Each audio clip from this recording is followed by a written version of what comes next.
Halo, selamat datang di kelas belajar bersama Ibu Vira. Terima kasih untuk kalian yang sudah mengklik video ini. Jadi untuk anak-anak Ibu yang memasuki kelas 7, Ibu mengucapkan selamat datang di bangku SMP.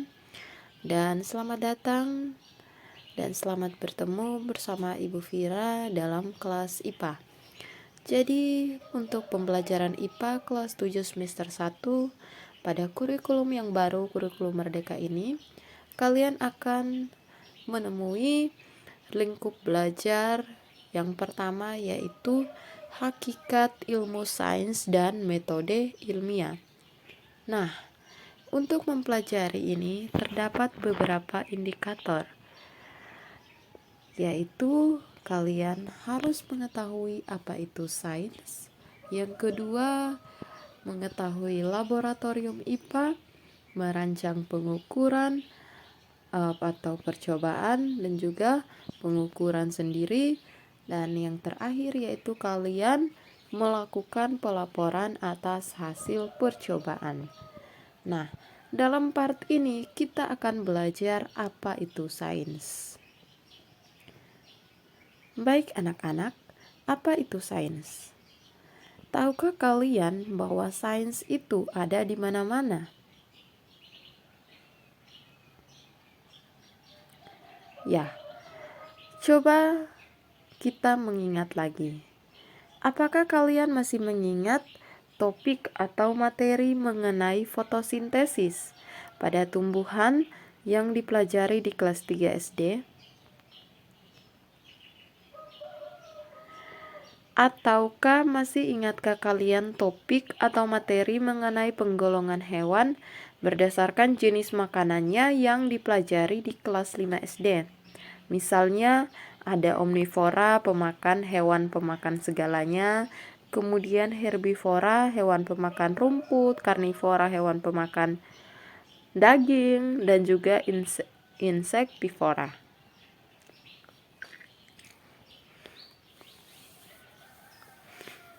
Nah, kata lain untuk IPA sendiri yaitu sains. Jika kalian melihat bahwa betapa luasnya topik-topik sains itu, tentu kalian akan menyadari bahwa sains itu ada di mana-mana. Tidak percaya? Mari kita cermati uraian tentang cabang-cabang sains. Ya, cabang-cabang ilmu sains yang pertama adalah biologi. Biologi, kenapa sains kita katakan sains adalah biologi? Bahwa sains biologi ini adalah ilmu tentang makhluk hidup. Ada banyak cabang lagi dalam ilmu biologi. Misalnya ada zoologi, yaitu ilmu yang mempelajari tentang binatang, kemudian botani, ilmu tentang tumbuhan, entomologi, ilmu tentang serangga, mikrobiologi, ilmu tentang makhluk hidup yang sangat kecil yang hanya bisa terlihat dengan bantuan mikroskop, dan berbagai cabang dari biologi lainnya.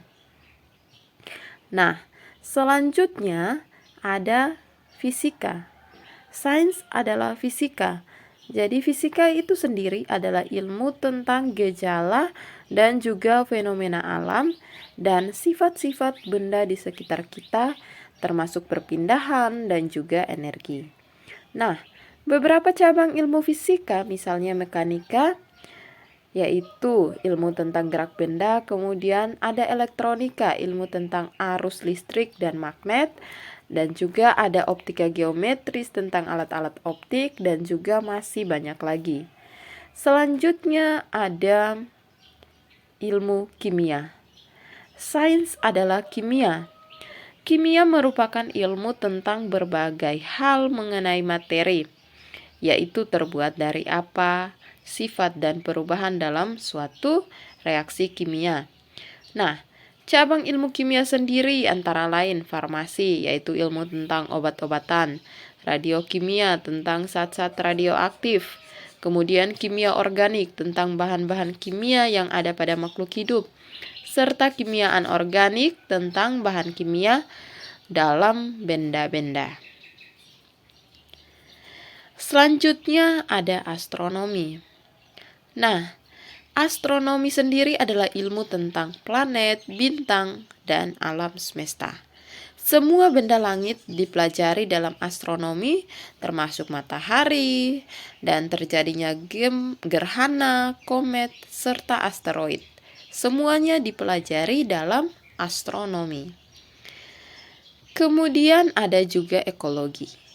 Sains adalah ekologi, yang mana ekologi sendiri adalah ilmu tentang interaksi atau hubungan timbal balik antara makhluk hidup dengan lingkungan di sekitarnya.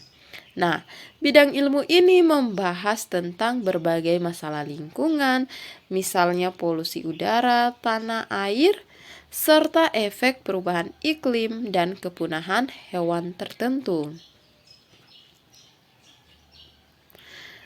Selanjutnya ada geologi. Jadi, sains adalah geologi, yang mana geologi sendiri merupakan ilmu mengenai bumi dan perubahannya. Dan beberapa cabang ilmu geologi antara lain vulkanologi, yaitu ilmu tentang gunung berapi, seismologi, yaitu ilmu tentang gempa bumi, serta paleontologi, yaitu ilmu tentang fosil yang dapat membantu kita mengetahui umur suatu tempat dan kebudayaan pada zaman itu. Nah, inilah beberapa cabang dari sains, cabang ilmu sains atau IPA, dan masih banyak lagi cabang ilmu IPA lainnya. Dan Ibu harapkan kalian bisa mencarinya sendiri, kira-kira apa lagi cabang ilmu sains lainnya. Oke, dari banyaknya cabang-cabang yang tadi kita sudah membahasnya, maka ilmu IPA atau sains itu sendiri singkatnya adalah ilmu yang mempelajari segala sesuatu pada alam semesta dan juga interaksinya antar komponen-komponen yang ada di dalam alam semesta ini. Ya, jadi apakah kalian setuju bahwa sains ada di mana-mana? Mari kita perhatikan beberapa contoh gambar yang bisa kita mulai lihat dari diri kita sendiri. Kita melihat kita sebagai manusia, kemudian ada binatang, ada tumbuhan.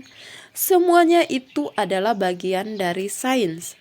Kemudian mari kita perhatikan udara, listrik, cahaya, makanan, sampai dengan pelangi juga ada dalam pelajaran sains atau IPA. Bahkan gempa bumi sampai dengan angkasa luar juga merupakan bagian dari sains. Jadi sains ada di dalam diri kita dan di sekitar kita. Sains digunakan dalam berbagai pekerjaan seperti dokter dan perawat, arsitek, ahli komputer, pilot, insinyur, polisi, ahli pangan, nutrisi, dan berbagai profesi lainnya. Nah, kemudian orang yang khusus melakukan penelitian bagi pengembangan ilmu sains sehingga ada di berbagai profesi di sekitar kita, orang yang melakukan penelitian bagi pengembangan ilmu sains disebut sebagai ilmuwan sains. Ya, jadi berdasarkan cabang-cabang ilmu sains yang sudah kita pelajari, dan juga kalian mengetahui bahwa orang khusus yang meneliti atau melakukan penyelidikan IPA itu disebut ilmuwan. Mari uji kemampuan kalian. Ya, anak-anak, jadi di sini terdapat 2 soal. Yang pertama, ilmuwan berikut bekerja dalam bidang yang berbeda. Cobalah kalian identifikasi cabang ilmu yang dipelajari di bawah ini. Ya, bagian A ada ilmuwan Yosua mempelajari kebiasaan makan pada sapi. Oke, berdasarkan cabang ilmu IPA yang sudah kalian pelajari, bahwa di sini kebiasaan makan sapi ini merupakan makhluk hidup Maka yang dilakukan oleh Yosua yaitu dia mengidentifikasi cabang ilmu IPA yaitu biologi. Karena Yosua mempelajari kebiasaan makan pada sapi. Lalu bagaimana dengan B? Dewi mencoba menciptakan plastik yang dapat terurai. Maka tentu saja untuk menciptakan, Dewi membutuhkan bahan-bahan, kemudian dia harus membuat komposisi, kira-kira bahan mana yang sesuai agar dia bisa menghasilkan plastik yang dapat terurai. Maka pada bagian ini Dewi telah melakukan penyelidikan cabang ilmu IPA yaitu kimia. Oke, untuk bagian C, D, dan E, Ibu mengharapkan silakan kalian baca lagi cabang-cabang IPA, kemudian kalian melihat manakah yang sesuai dengan yang dilakukan oleh ilmuwan Bambang, Bagas, dan juga Debbie. Kita lanjut dengan nomor yang kedua. Bagaimanakah ilmu sains digunakan dalam pekerjaan berikut ini? Ibu memberikan contoh dokter, sisanya kalian mengerjakan. Oke, misalnya dokter. Dalam bidang kedokteran ada ketika ilmu biologi itu digunakan misalnya untuk mengamati bagian tubuh manusia ataupun kedokteran hewan, bagian tubuh hewan. Nah, ini para dokter tidak bisa langsung mengamati jika mereka tidak memiliki ilmu biologi terlebih dahulu. Nah, itulah guna ilmu biologi. Kemudian ilmu kimia juga digunakan misalnya ketika mereka meracik obat-obatan dan juga membuat resep. Nah, itulah bagaimana ilmu sains digunakan dalam pekerjaan sebagai dokter. Selanjutnya untuk polisi, arsitek, ahli nutrisi, silakan kalian mencarinya dan menjawab soal ini. Ya, untuk mengetahui berbagai hal serta ditemukannya ilmu IPA tadi, para ilmuwan melakukan percobaan dan eksperimen. Nah, percobaan ini biasanya dilakukan di laboratorium IPA. Untuk mengetahui tentang laboratorium IPA, maka silakan kita bersambung di part 2 untuk kalian mengetahui apa-apa saja yang ada di laboratorium IPA dan apa yang harus kita taati di dalam ketika kita bekerja atau beraktivitas di dalam laboratorium IPA. Ya, terima kasih telah belajar di kelas Ibu Vira dan sampai jumpa di part 2.